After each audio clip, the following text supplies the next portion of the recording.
Trigger is Apex code that used to perform custom action before and after changes the Salesforce record. Let's say we have one contact and we are doing some operations like insert, update, delete, undelete, merge, upsert. And at that time, we want to do some extra operations. So we have some requirement and we have to do on a contact or account. So we can do it using a trigger. But we have a lots of options like process builder, workflow. But why triggers? So using trigger, we can use trigger to perform tasks that can't be done by using a point and click tools. Means point and click tool is nothing but the workflow and process builder. And there are some exceptions like we can't do using process builder. Like let's say we have account and we have to do some calculations on like we have to find out how many contacts under that account which does not have any email address, and we have to uh, know the number of count of that contacts, and we have to populate that contact on an account. So in this case we can use the triggers because we can't do this using process builder. Okay, so the definition is like why PEX trigger is typically we use the triggers to perform operations based on specific condition, like including executing SQL query and DML. Let's say we have to insert any content version, or you can say file, while inserting and updating contact. So we can do this using triggers, but we can't do this using process builder or workflow. So third point is type of triggers. So there are two type of triggers: before triggers and after triggers. When any newcomers try to understand the trigger, they always thinks like there are 7 type of trigger, like before insert, before update, before delete. But no, there is only 2 triggers: before triggers and after triggers. And there are some events like uh, insert, update, delete, undelete, merge, and upsert. So merge is nothing but the deleting the duplicate records and updating the winning records. But it depends on the some criteria like which is recently modified or recently created, or there are some calculations. And upsert is nothing but the insert and update. So merge and upsert is not a different type. It is the combination of uh, the 4 main types: insert, update, delete, and undelete. Okay. So before starting triggers or coding trigger, we have to understand the consideration while implementing. So upsert trigger fires 4 different types events. So there are some flow of execution, like firstly before triggers fires and then after trigger fires. Let's say uh,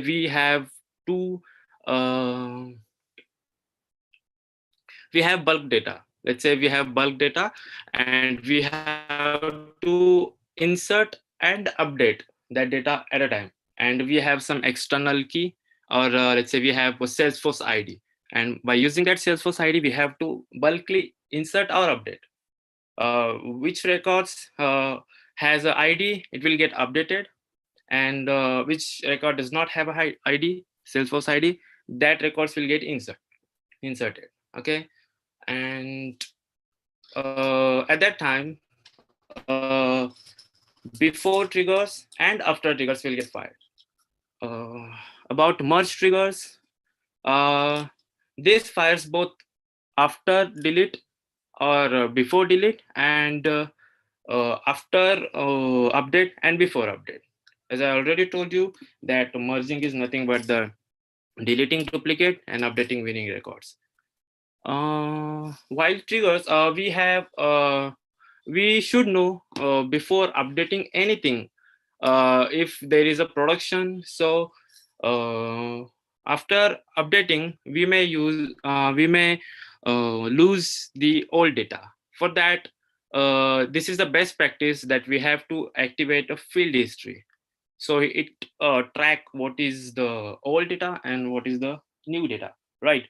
But about the field history, when trigger fires, um, when trigger successfully committed, uh, after the successfully every operation, then only field history will get inserted. Let's say we are updating some accounts, and there are some, uh, let's say there is a industry field, and we are updating that field, but we have to keep the old field history too. So at the time of updation, it will not get created. When trigger successfully commit, then only it creates a field history. And the field history tracking honors the permission of the current user. If the current user doesn't have a permission to directly edit an object or a field, but the user activate the trigger that changes an object or field with history tracking enabled, no history of the changes is recorded. So let's say there are three users, and two users has a permission to edit the industry field, but the third user does not has a permission.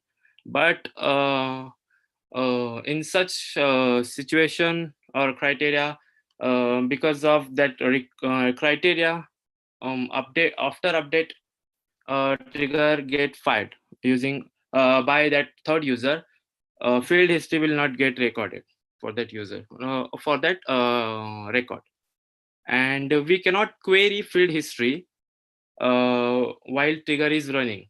We can query or we can fetch the field history after the end of the trigger. Okay. We can't do this using a current while current transaction. So fourth is, if trigger completes successfully, the changes are committed to the database. And if trigger fails the transaction, so transaction, all the operations and transaction will get rolled back.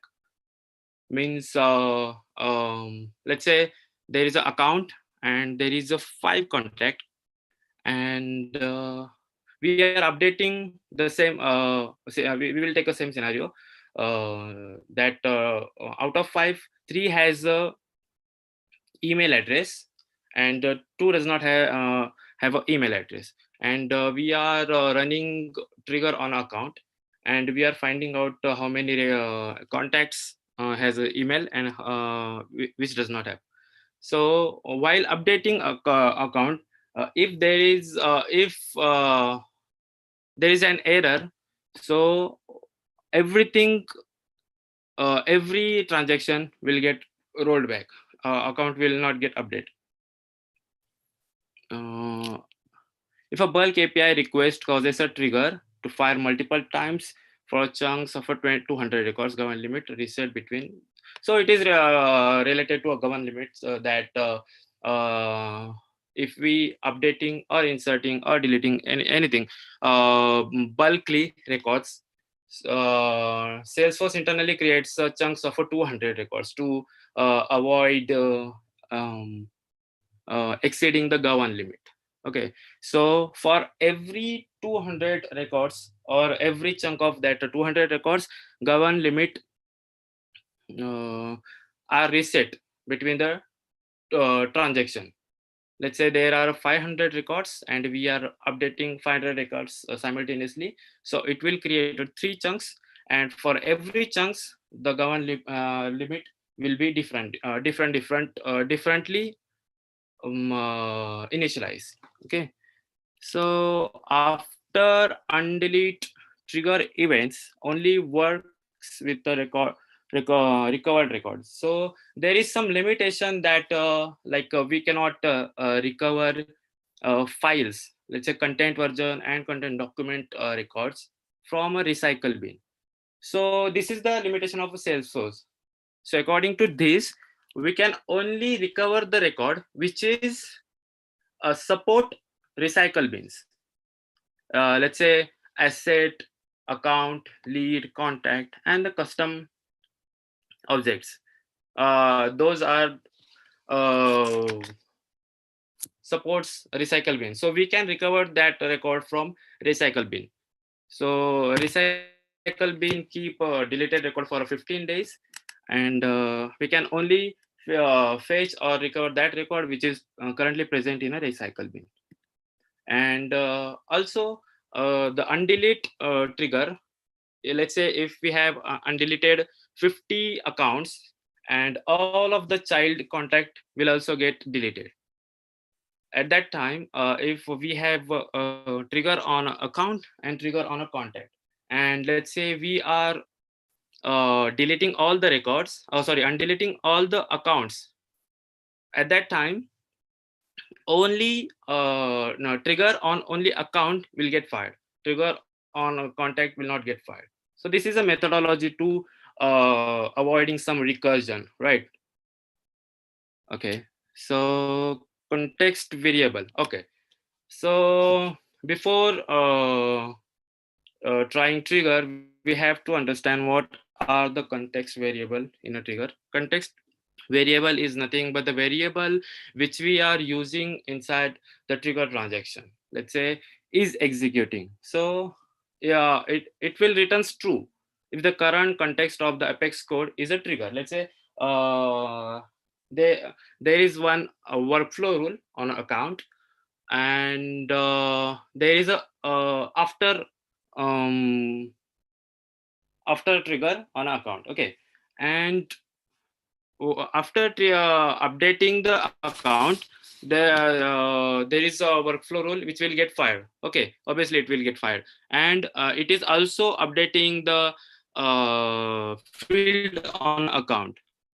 So uh, we are updating account from a workflow rule also, but it will not get execute if we uses this. So it will give us value false, because uh, account record get updated using workflow, not the trigger.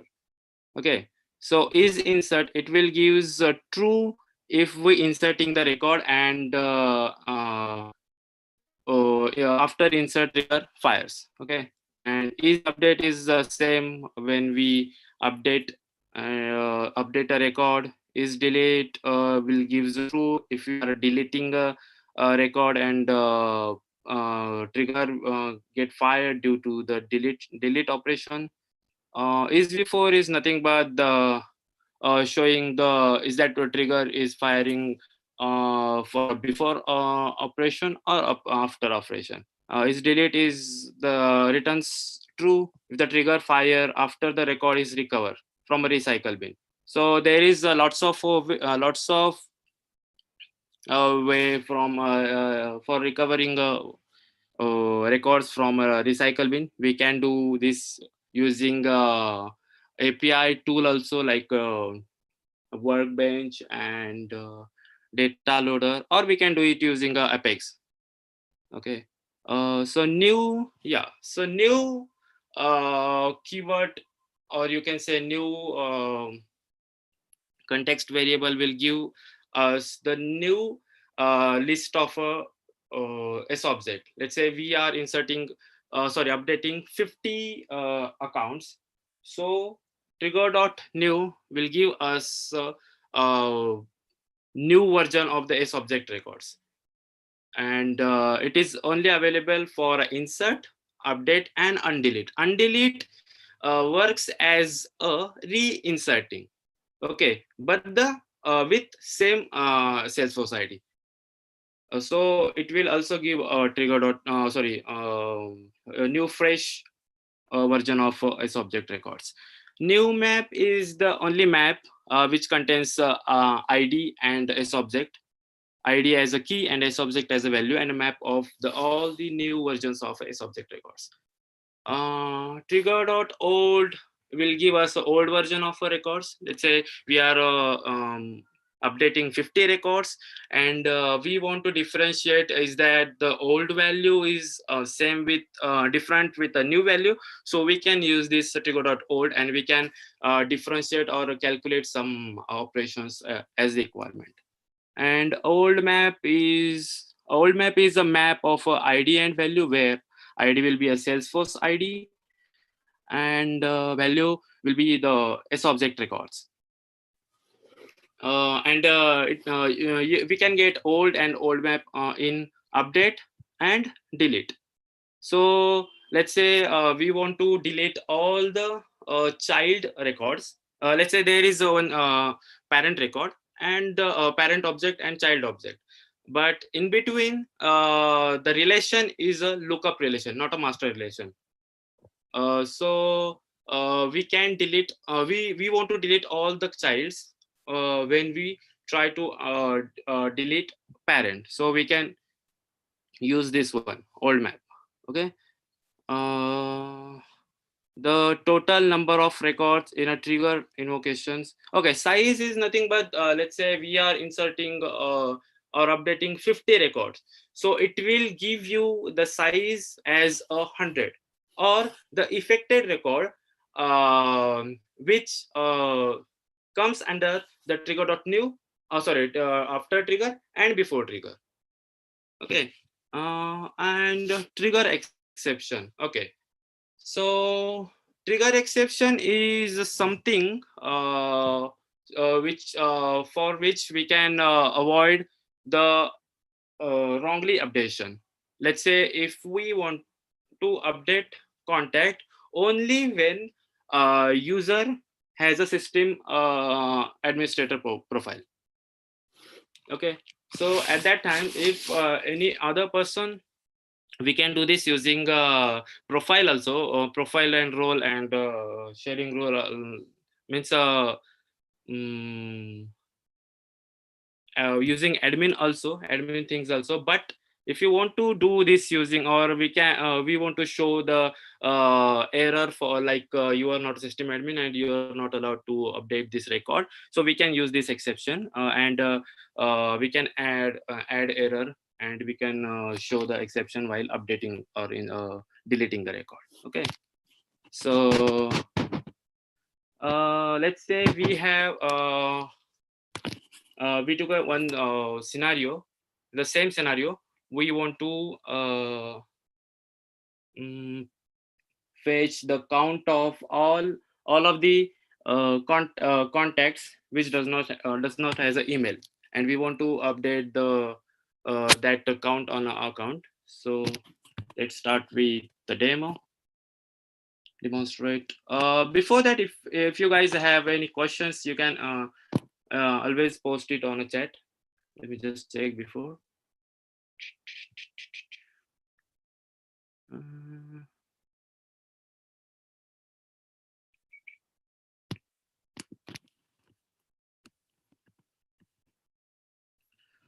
Why cannot we use before undelete? Okay, so Shraddha asked, why cannot we use before undelete? So before undelete, there is no case like let's say there is some contact. There are 50 contacts present in a recycle bin, and we want to recover that contact. Okay, we want to recover that contact, and we want to reinsert the contact. So there is no criteria or no operation which we can do using before undelete. Before undelete is nothing but the insert only. So it will act as a fresh records, and but it has some IDs, so it will get inserted with the same Salesforce ID. Okay, same Salesforce ID. That's why there we cannot do any operations on that record as a freshly. It has the ID. That means we can do this using after trigger.old or after transaction, but we cannot do anything using before transaction. Okay, so that's why there is no option in a trigger for a before undelete. Okay, so let's say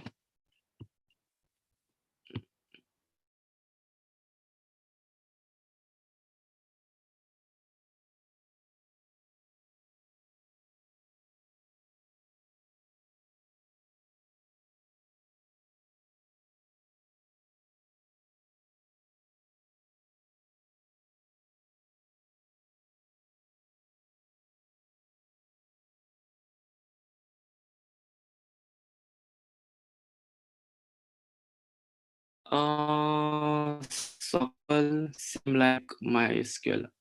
Yes, SQL is guys, can you hear me? Hello, Amrut. Okay. So SQL is the same like MySQL. SQL query, it's a query by which using we can query records inside the Apex classes or triggers in or Apex coding. And govern limits are the limits which are defined in a Salesforce. So it is defined for smooth transaction and avoiding some errors and exceptions. Okay, so let me just close all.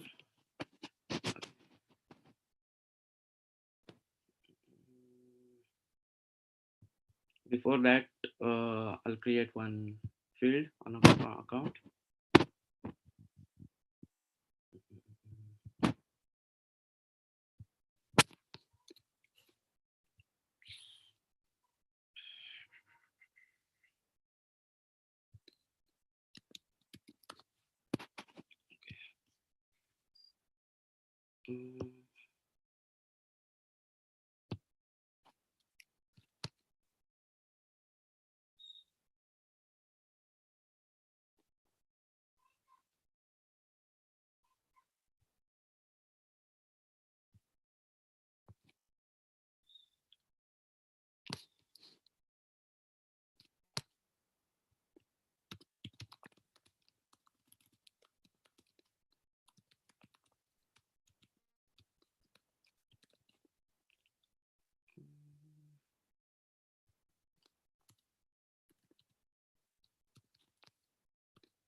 Okay.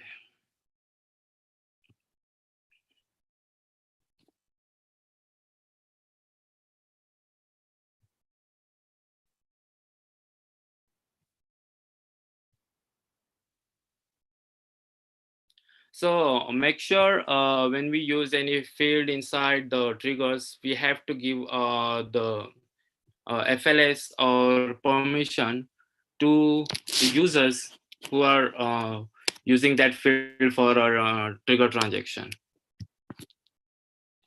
Then only he can do that transaction. Otherwise, trigger will not get fired. Okay, so we have created the email with no contacts with no email. Okay, so the scenario is we want to get count of the contact which does not have email address. So there will be a two way to do this. We can write a trigger on a contact, or we can write a trigger on a account. But in case of account, there will be a low possibility to get the correct count, because trigger fires on an event like insert, update, delete, and delete, merge, and upsert. But let's say, what if I personally goes to the contact and change the email from null to the particular value, or from particular value to null. At that time, if we write trigger on account will not get updated because there are no operations done on account, right? So account will not get updated because trigger will not get fired. That's why the best uh, programming practice will be, if you want to update any a top level object, we have to taking care of the low level object, right? So we will start writing trigger on a contact. But before that, there is another program practice, like we have to check if there is already present a trigger on a contact. If there is already present a trigger, we have to add our logic inside that trigger only. Otherwise, we can create a new trigger. Let's say we have creating a trigger. So name will be unique. Like if we are writing a trigger on a contact, so name should be like a contact trigger. Some people uses naming convention like updating email on an account trigger. So it is not a good programming practice. And let me just create a contact trigger. Okay. So we can add here before. Okay. So there is no point to do a before trigger. Let's say, okay. So why before trigger and why after trigger? Before trigger uses to update a contact, which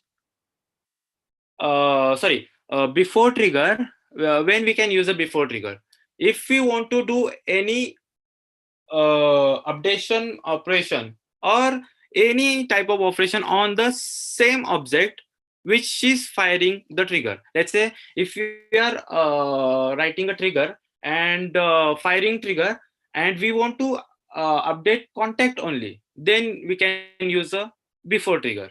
Or let's say before trigger, we can use it for an exception. Before updation, we want to check if the user is admin or not, and if he is admin, so yes, he is able to update a trigger record. But if he is not an administrator, we can show the error on the top that you are not an administrator, so you cannot change this value.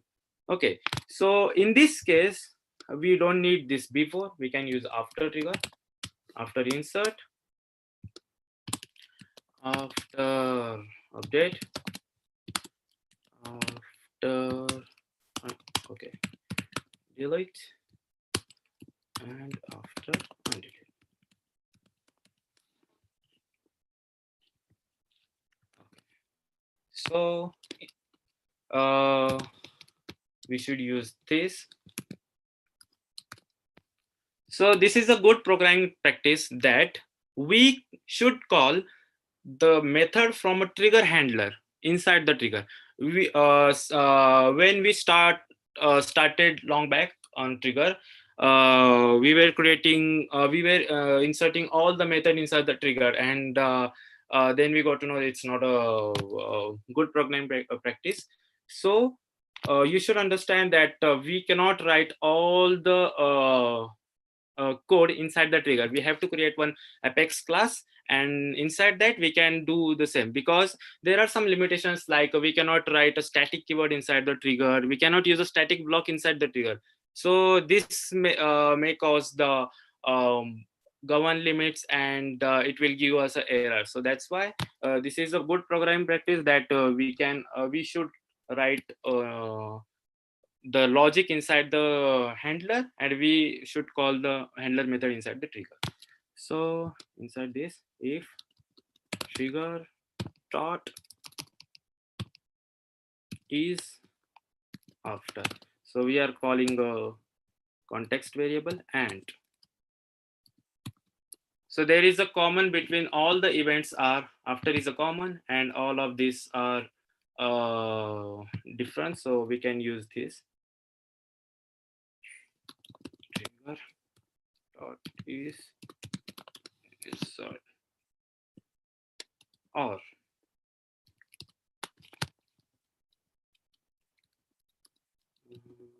trigger dot is update. Okay. Sorry.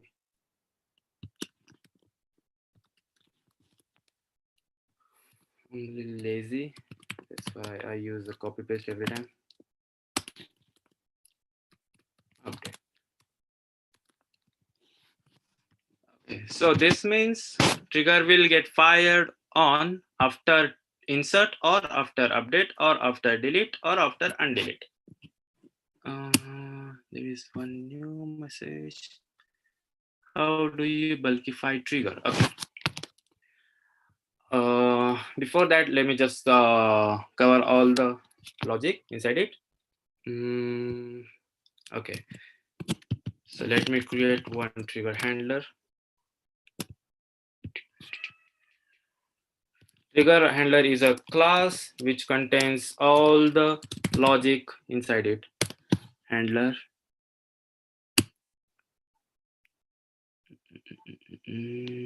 Okay. So public. Okay.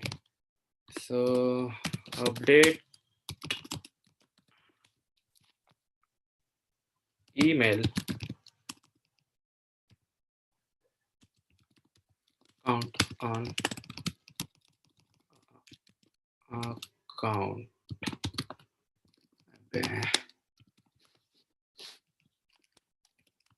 So we can use the commenting for different logic for user-friendly coding.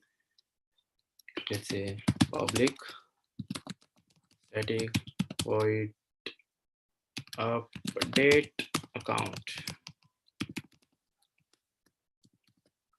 And okay. So why static method? Because when we try to fetch method from handler, we have to call it, we can call it using a method class name, right? We can use calling this method by class name, and if you want to use a class name before calling, so we should declare it a static, or we can create instance of that class, and we can call that method. What is okay. So let me just trigger dot new. Okay. And trigger dot old.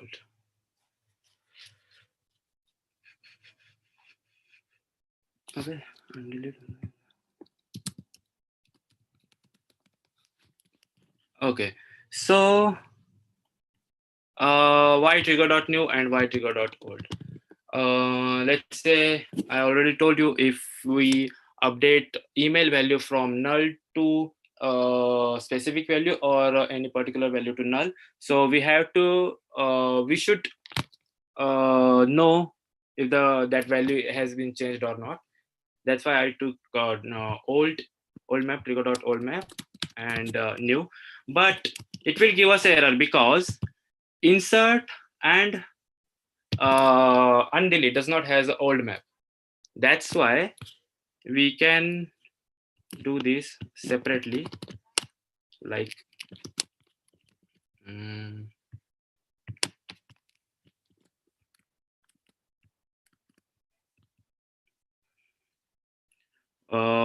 first section will be for undelete and insert,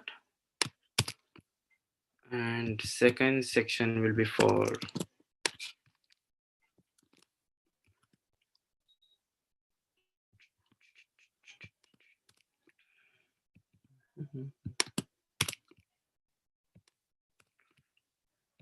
okay, update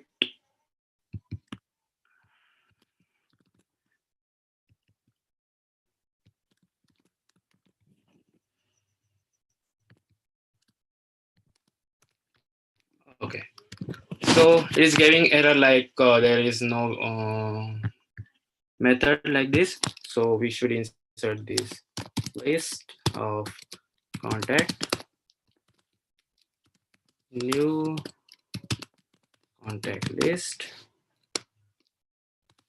This is map of contact where ID and contact is like old contact map. Okay, so now it won't give an error. Okay, don't need this one. Okay, so our trigger is done.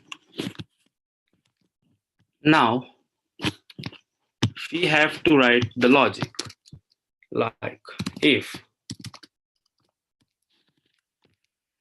this is not null,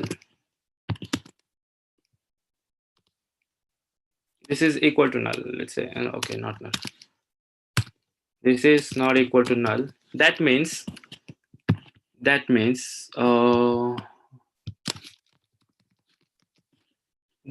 we are inserting or undeleting the records. And if this this is not null, that means we are updating or deleting the records. And if this is a null, that means we are inserting or undeleting record. So what we can do is,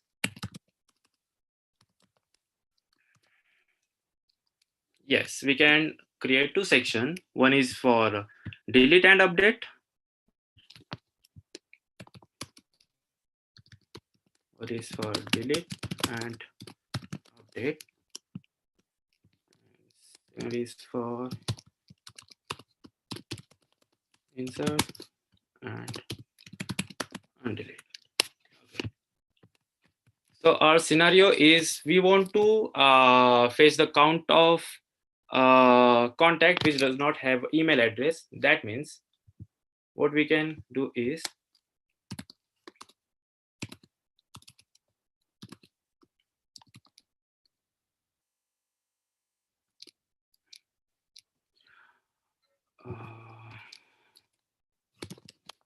set of ID name will be like a parent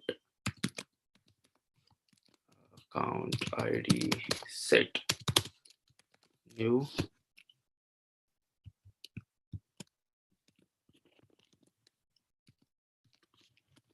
Okay, so why this is because we want to do some we want to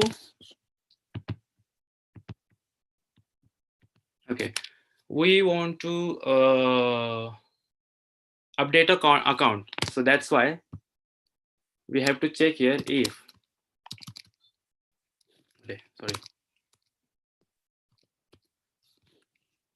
if for we have to iterate the new contact list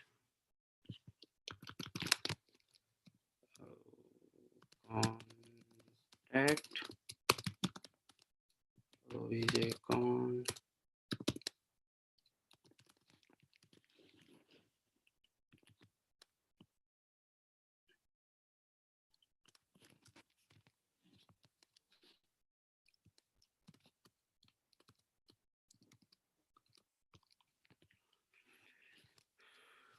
if obj dot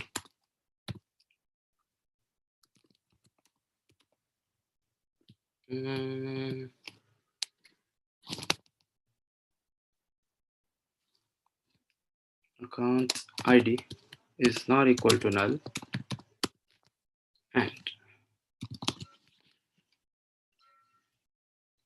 it contains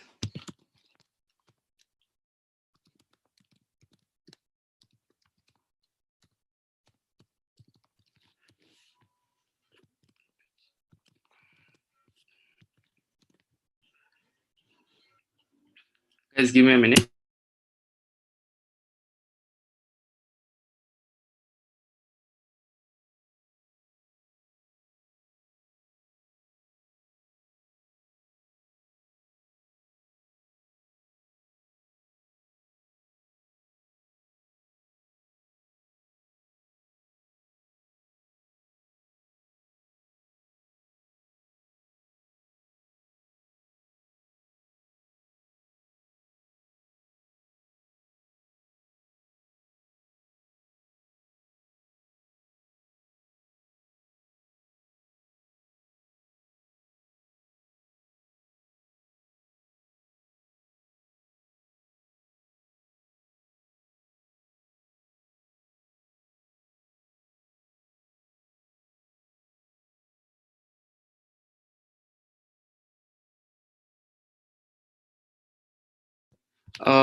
Because of running out time, we have to cover.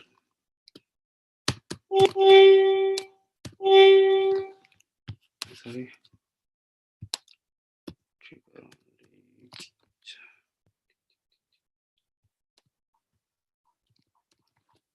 Okay. What is this?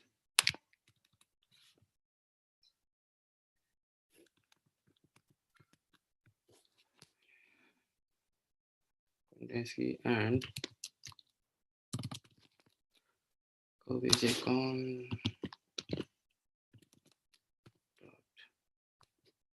email is not equal to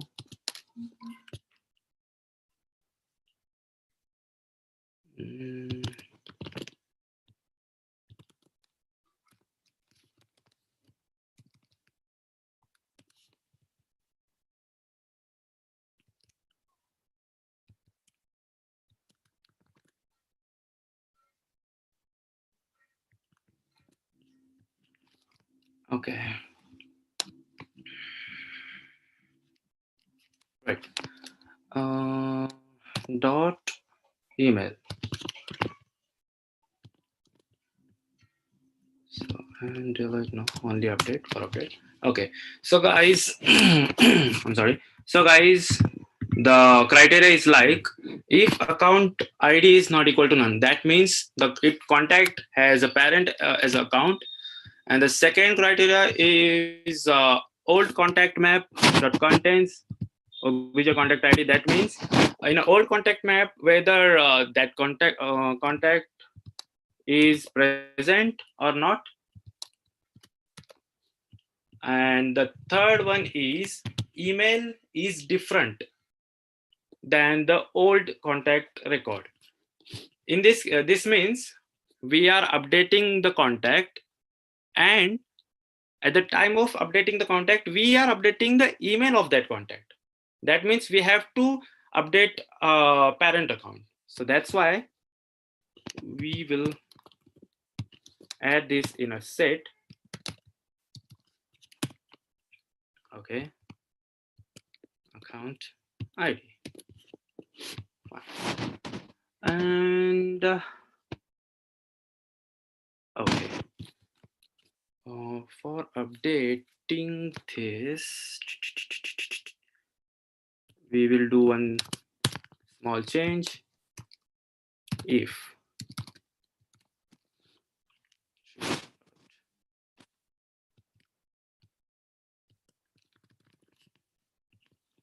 okay, is delete.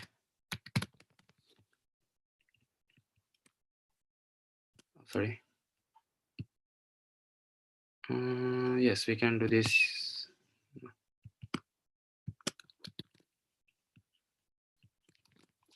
Okay.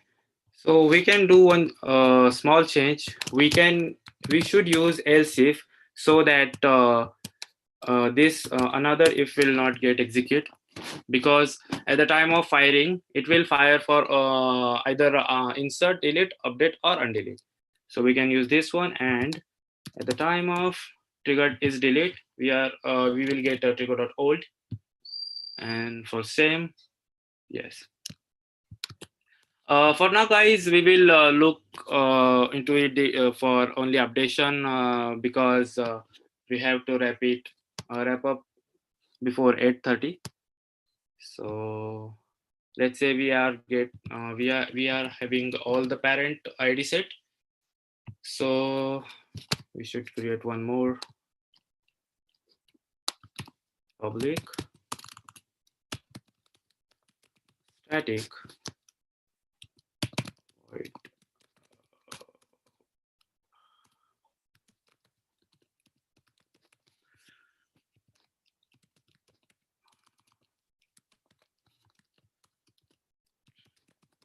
Contact.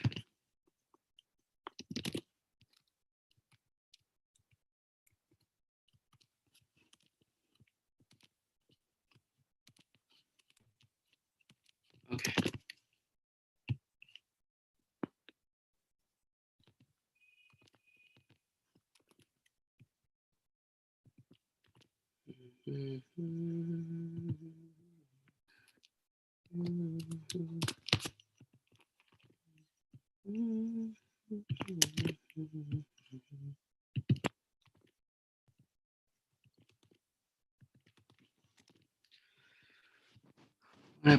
Manage contact. Okay. And we will accept attribute as a set of ID of a contact, parent account ID set, and here let's say list of contact, account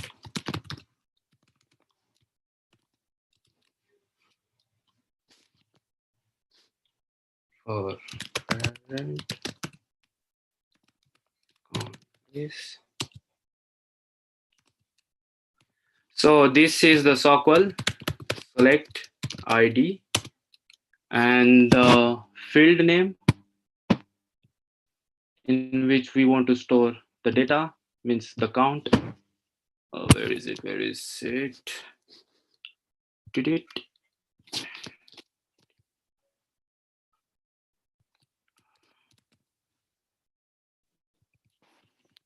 Main thing is we have to query the field in which we want to store something.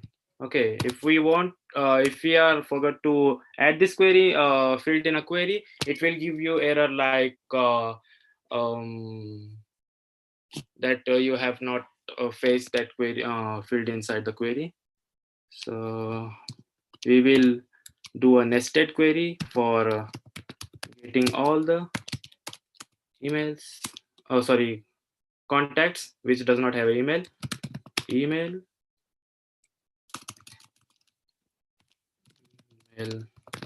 from contacts. So this is the child relationship name. When we do any child query, we have to use this child relationship name. Okay, from where keyword should be in the caps lock, where email equals to null. Okay.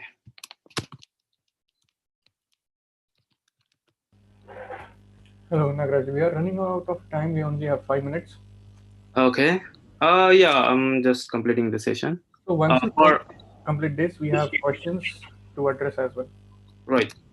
So from count where ID in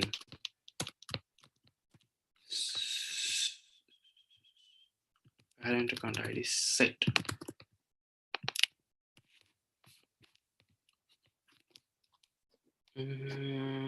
Okay, for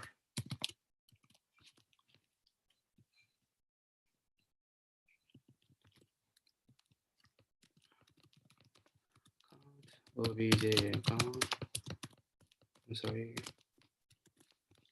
So this is a for each account. We have to iterate every account. If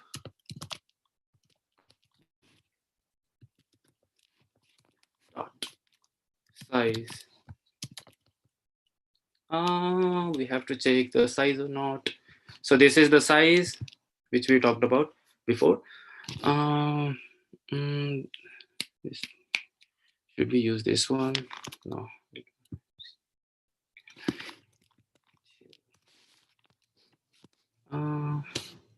We can directly update like obj account dot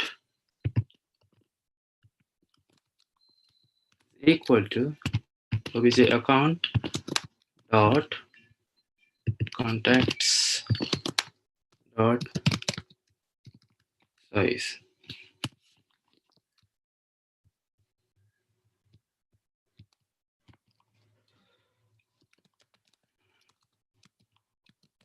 database dot update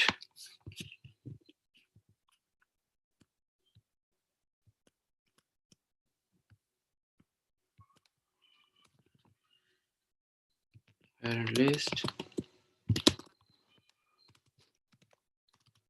false. Okay, so what is there?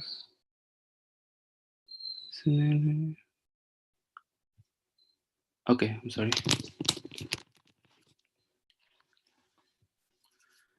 So what we did is, firstly we find out all the parent records inside the parent account ID set, and which is updating from null to any specific value or any specific value to null, and then we iterate that ID set, and we did a SOQL query for our account which does not has email, and then we populate the size of that. It will obj account.contacts will give you a list that does not has an email, and then we populate the size of a contact inside it, and we then updated the parent list. And for this means database dot, we can directly use the update and a parent list. But at that time, if let's say if we are updating the 50 records, and one of that record fails updation, it will roll back all the 50 records. But by using this syntax, if out of 50 one fails, 49 will get updated, and one will get false. By default value is a true, and if we pass that value of false, so all will get update and false will get fails. This is for the updation. For insert, delete, and undelete, we will see it in our next session, and we will test the same. Okay. Okay. Thank you, guys. Look into these questions in our next sessions. Let me just get. Okay. Okay. Thank you so much, guys. Do you have any questions? You can always post on our Instagram chat or group. Not Instagram. Thank you so much. Nagraj. Oh, sorry, Telegram. Yeah, I'm sorry, Telegram. Okay. Okay. Thank you so much. Thank you, guys. Thank you, guys. Thank you, Nagraj. Yeah, that was awesome. Thank you. Yeah, bye-bye.